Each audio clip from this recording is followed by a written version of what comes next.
We all have recipes that have been passed down through our families that remind us of our holiday traditions over the years. I've collected some wonderful recipes from around the world. We have a delicious panettone. Sometimes I wrap it like this as a Christmas gift, or sometimes I just serve it right out of the baking paper. The Stollen, a recipe from my mom via our German next-door neighbors, the Mouses. And this particular version, studded with beautiful candied fruits, has a little bit of marzipan throughout. Very delicious. And the Easter bread with red eggs is a Greek recipe. You can make it without the eggs and serve it as a challah. All of these today on Martha Bakes.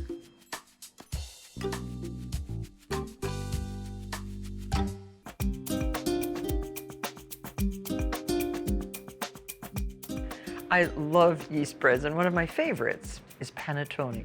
It's an Italian yeasted holiday bread with a distinctive cylindrical shape found in a variety of sizes.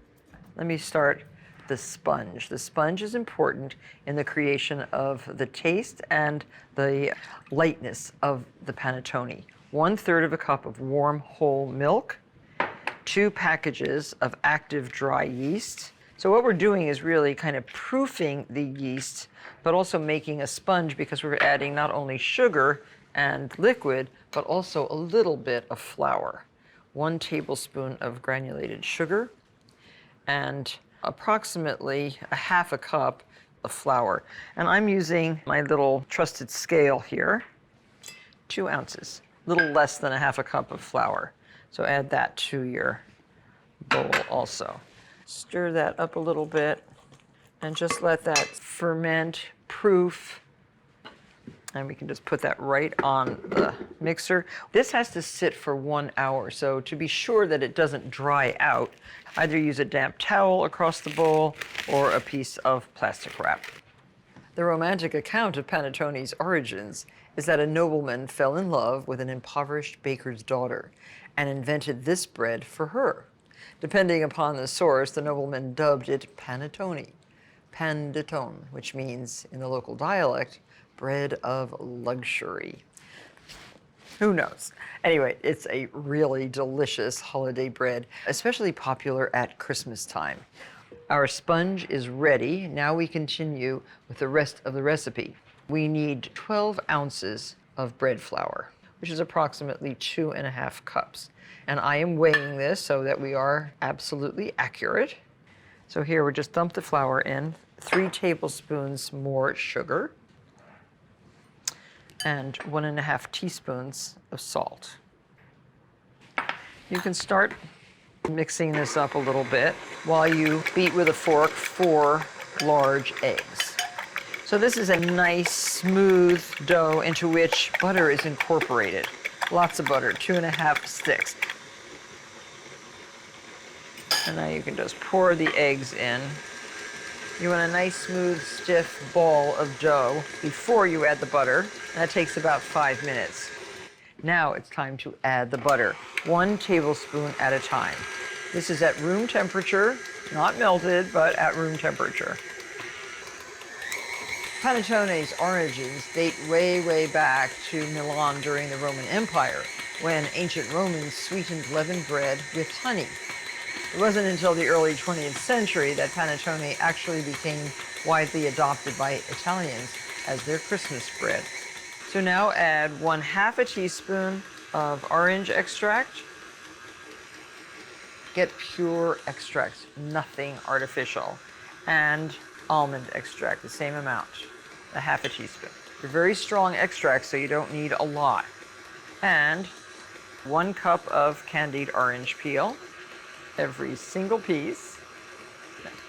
And now your golden raisins, 1¼ cups. I like a very fruit-studded panettone. And I think we're done. Now it's time for the first rising. And it goes right into an oiled bowl, fragrant and really yummy.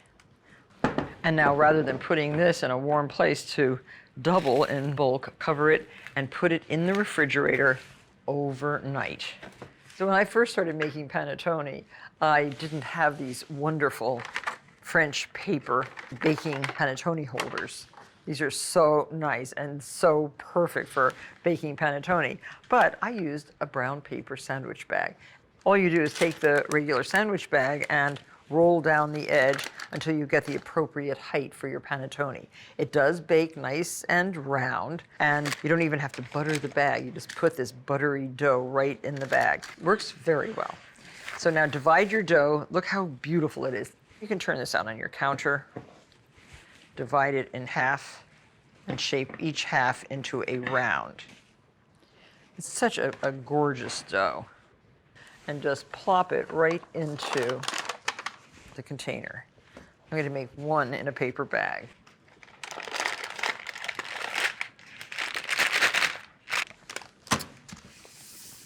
Now you can cover this with a towel or another piece of plastic wrap just so that the top doesn't dry out. Warm place for 2 hours until it's almost doubled in bulk. So here are 2 panettone that have risen up to the top of the papers. Brush with an egg glaze. This is just 1 egg beaten lightly with a fork. Don't press hard because it really is airy and you don't want to deflate what's taken 2 hours to rise. It depends on what you like, what you put on the tops. You can leave it plain, but I think it's greatly enhanced with what we call pearl sugar. And you can just sprinkle right into the egg glaze.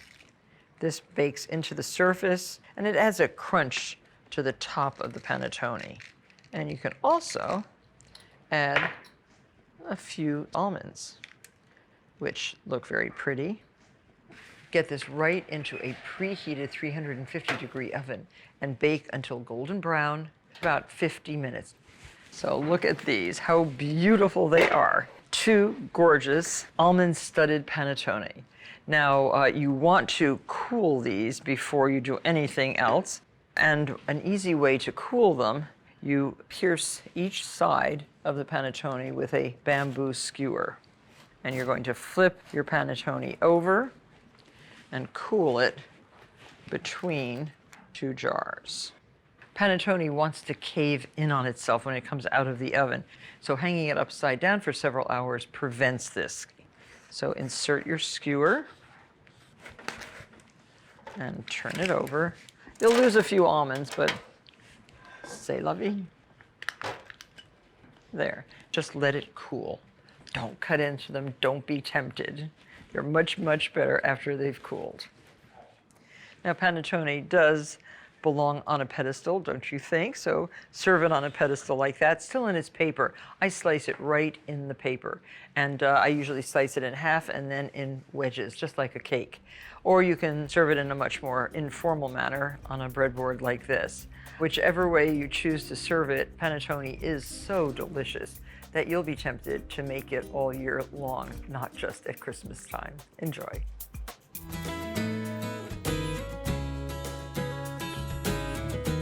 So I have fond memories of my mother making Stollen every year at Christmas time. It's made from a richly yeasted dough, packed with dried fruits, nuts, marzipan, and then generously dusted with powdered sugar.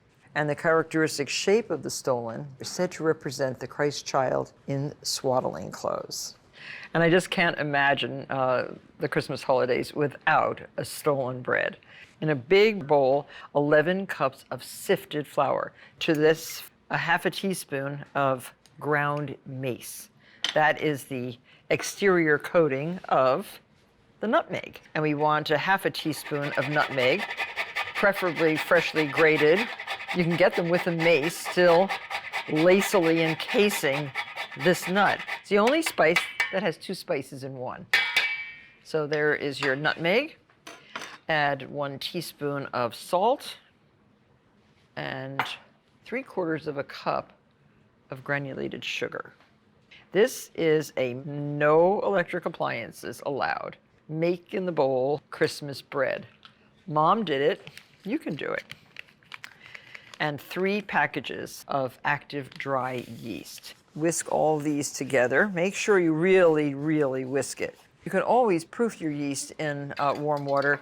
I have some warm water here, half a cup, which I'm going to add now to 2 cups of warm milk with 2.5 sticks of butter melted in. Now this gets stirred into the flour.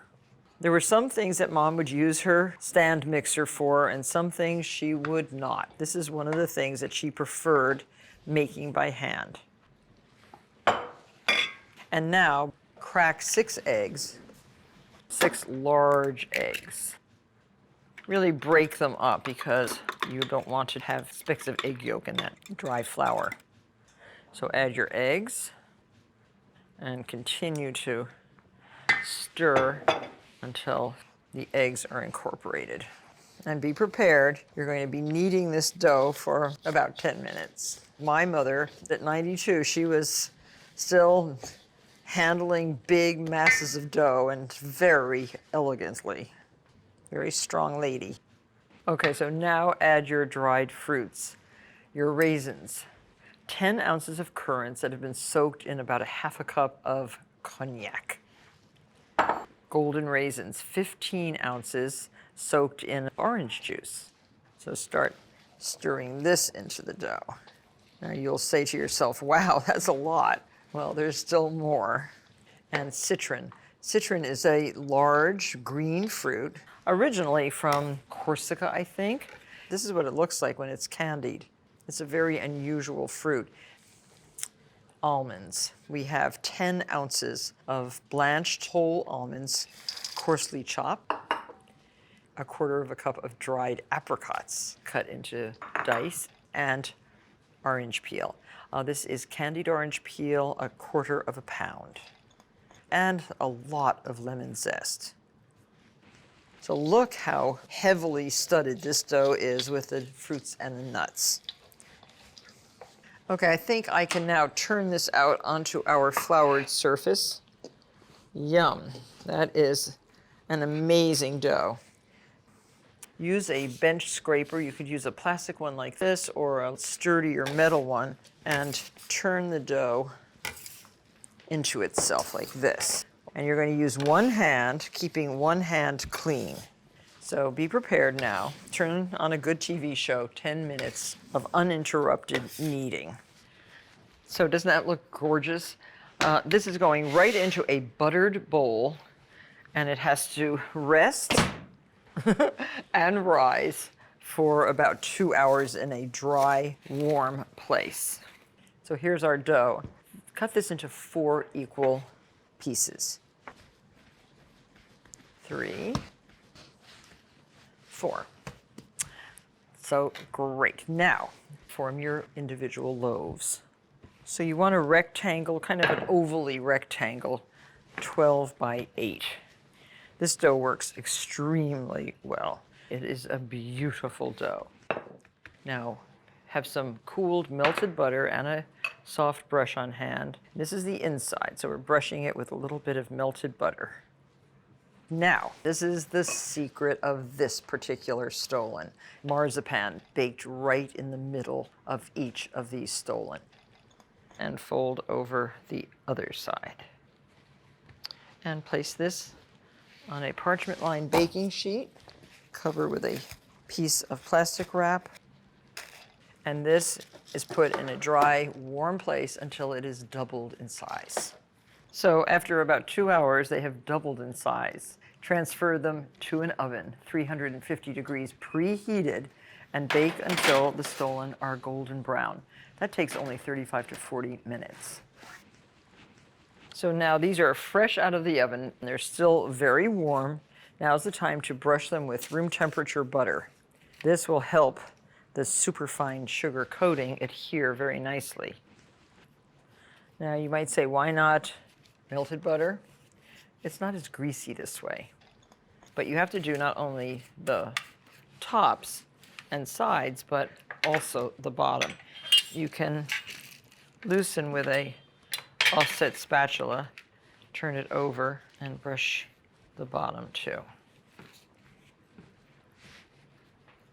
Very good. Now I have a big tray here with lots of superfine sugar on it. Just kind of squiggle that around. It's going to melt up into that butter. Get that into the sugar. And now you can sprinkle more sugar on top. You can make them a little bit smaller, make 6 per recipe, and give them as Christmas presents. Nicely wrapped in cellophane bags, tied with ribbons. A very welcome gift at holiday time.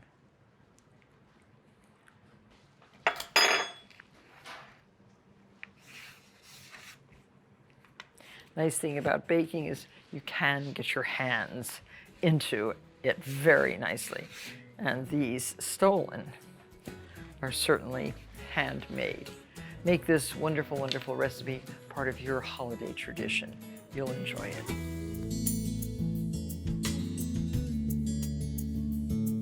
In Greece, around Easter time, you'll find Tsoureki, a braided holiday bread traditionally baked at home on the Thursday before Easter, and it's embellished with red hard-boiled eggs.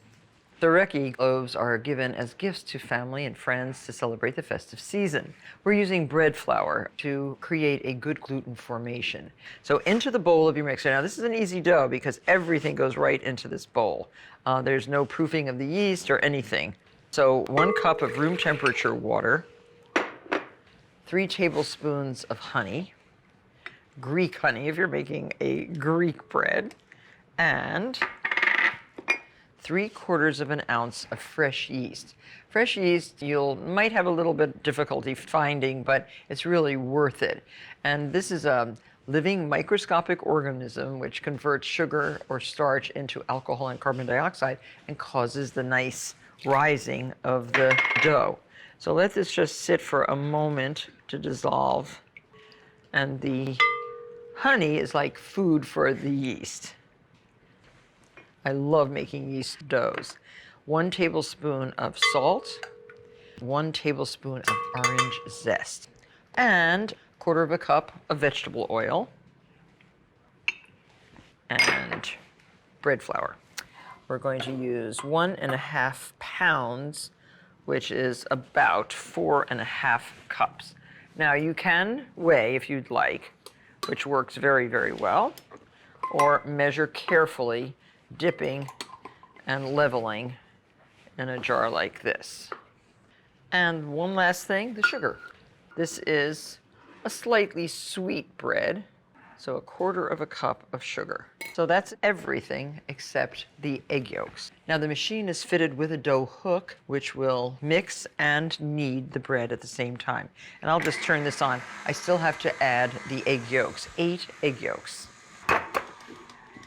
And reserve the egg whites for meringues, for other things. And we're going to start adding that because the dough needs a little bit of moisture. So let this knead and knead. The dough used in Tsoureki is rich with eggs, making it similar to Jewish challah bread and other traditional egg breads made around the world. So once the dough starts flopping around like that and comes away from the sides of the bowl, it's pretty much done, as much as the machine will do. Lift this up, release your dough hook. Still sticky, so you're going to do a little tiny bit more kneading. But what a gorgeous color dough, greatly enhanced by those farm fresh organic eggs that I used. So scrape away. This little bench scraper works very, very well for cleaning up the bowl and the mixer. Scrape down the sides. And this is going to make one big challah bread. And when I say big, wait till you see how big. So scrape everything out of the bowl onto a floured board. And look at how pretty. You can see the little specks of orange zest. And flatten this out. Don't incorporate any more flour into the dough because you want a moist dough. And just pull down the top here, pull up the bottom, brushing off excess, fold this in, and this. So you're making a nice little package. And this goes right into an oiled bowl. Oil with some unflavored vegetable oil, like a safflower oil will do. And then a piece of plastic wrap, brushed with a little bit more oil to cover the whole thing. Put this right on the surface of the dough and over the edges, because you don't want the dough to stick. And put this in a dry, warm spot until it's at least doubled in bulk. So here is our dough. So yellow, so great. Now turn this out onto a floured surface. You don't want a lot of flour. It's like a beach ball. Now deflate the dough and cut it into 3 equal pieces. Use a bench scraper like this, it works very well. And each of these 3 pieces roll into a snake 18 inches long. But try to make the cylinders pretty much even, because you want a nice even bread. 3. And then you pinch the ends together and you'll tuck this under and braid as you would a hair braid. Over, over. A tight braid would be good. I think that's good. Now, on Easter, they sometimes insert a red hard-boiled egg, and we'll show you what that looks like. But I prefer baking this without the eggs and serving it with the eggs on the platter, just because the red kind of bakes off into the bread, and people don't like eating that. Put this on the diagonal, and again, cover with an oiled piece of plastic wrap. If you don't oil your plastic wrap, it will pull the dough when you try to remove it and make little ugly marks. Now put this in a dry, warm place until it is doubled in bulk. So now uncover your bread. This is 1 egg beaten with a fork. That's your glaze. And carefully, lightly brush every single square centimeter with your egg glaze. Don't press, because you'll deflate what has so beautifully risen. You can brush once and then wait a minute or so and brush again if you want a really, really deep brown crust. Preheated 375-degree oven. It's going to take about an hour to bake. Now, if you were going to insert eggs with the eggshells dyed red, put your bread into the oven for 10 minutes. Remove the bread, stick these eggs into the braid, then put it back in the oven and bake for the rest of the hour. So now here are the 2 gorgeous breads that we have made. Red eggs are an important part of the Eastern Orthodox Easter tradition. The red eggs symbolize the blood of Christ, rebirth, and renewal. I do not suggest you eat them because they've already been hard-boiled and then they have been baked in the oven for an hour, and they're not very tasty, but they are very pretty. And I just wanted you to see, this is very light. How pretty that would be on your table. And I know you're dying to see what it looks like when it's sliced. I can just take a nice piece off. It's crusty, it's soft and flavorful on the inside. Don't slice it too thickly. Serve it with unsalted butter. Wouldn't you like to have a taste of this right now? A Greek classic that you will want to make and share. Thanks so much for watching this show. Please tune into the next episode of Martha Bakes. Enjoy.